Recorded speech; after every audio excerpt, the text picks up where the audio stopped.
Hi friends, இன்றைக்கி வந்து நம்ம என்ன ரெசிபி பார்க்க போகிறோன்னு பார்த்தீங்கன்னா பன்னீர் மிளகு வறுவல் தான். ரொம்ப சிம்பிளான ரெசிபி. ஒரு தயிர் சாப்பாட்டுக்கு இல்லை வெரைட்டி ரைஸ்க்கு சூப்பராக இருக்குங்க இந்த பன்னீர் மிளகு வறுவல். ஈஸியாகவும் செஞ்சிடலாம். எப்படி செய்கிறது அப்படிங்கிறத பார்க்கலாங்க. 1 ஸ்பூன் மிளகு, 1/2 ஸ்பூன் சீரகம், 1/2 ஸ்பூன் மல்லி, 1/2 ஸ்பூன் சோம்பு, ஒரே ஒரு வரமிளகா.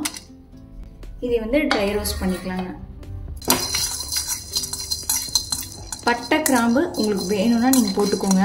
நான் வந்து இது மட்டும்தான் போடுவேன். டேஸ்ட் நல்லாயிருக்கும். இப்போ இதெல்லாமே நல்லா வறுபட்டு வந்துருச்சுங்க. இதை வந்து இந்த ஸ்விட்ச் ஆஃப் பண்ணிவிட்டு கொஞ்சம் பருபருன்னு அரைச்சி எடுத்துக்கலாம்.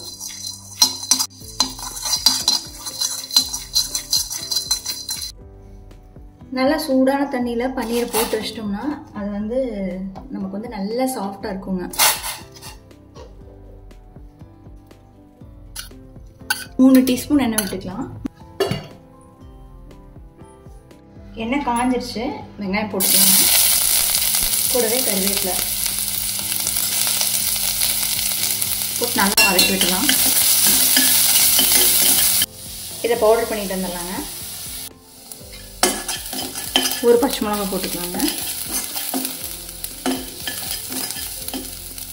பவுடர் வந்து அரைச்சிட்டு வந்தாச்சுங்க.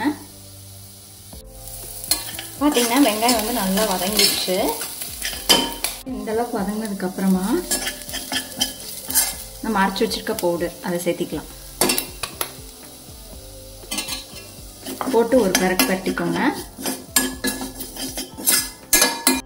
பன்னீர் தேவையான அளவு உப்பு போட்டுக்கலாம். நல்லா கலந்து விட்டுலாம்.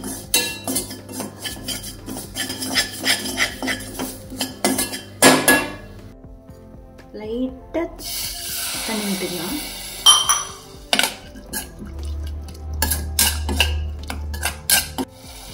கொதிக்க ஆரம்பிச்சிருச்சுங்க.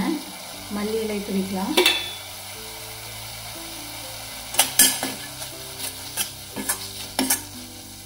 ஏற்கனவே நம்ம சுடுதண்ணியில் போட்டு எடுத்து வச்சிருக்கிற பன்னீர் அதையும் உள்ள போட்டுக்கலாம்.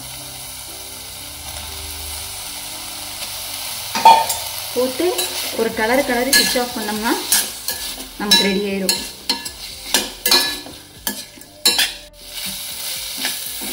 அவ்வளோதாங்க, ஸ்விட்ச் ஆஃப் பண்ணிடலாம். ரொம்ப நேரம் போட்டு அடுப்பில் வந்து நம்ம கிளற வேண்டாம். சூப்பரான பன்னீர் மிளகு வறுவல் ரெடி.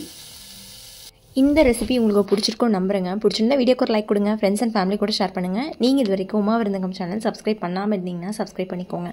தேங்க்யூ.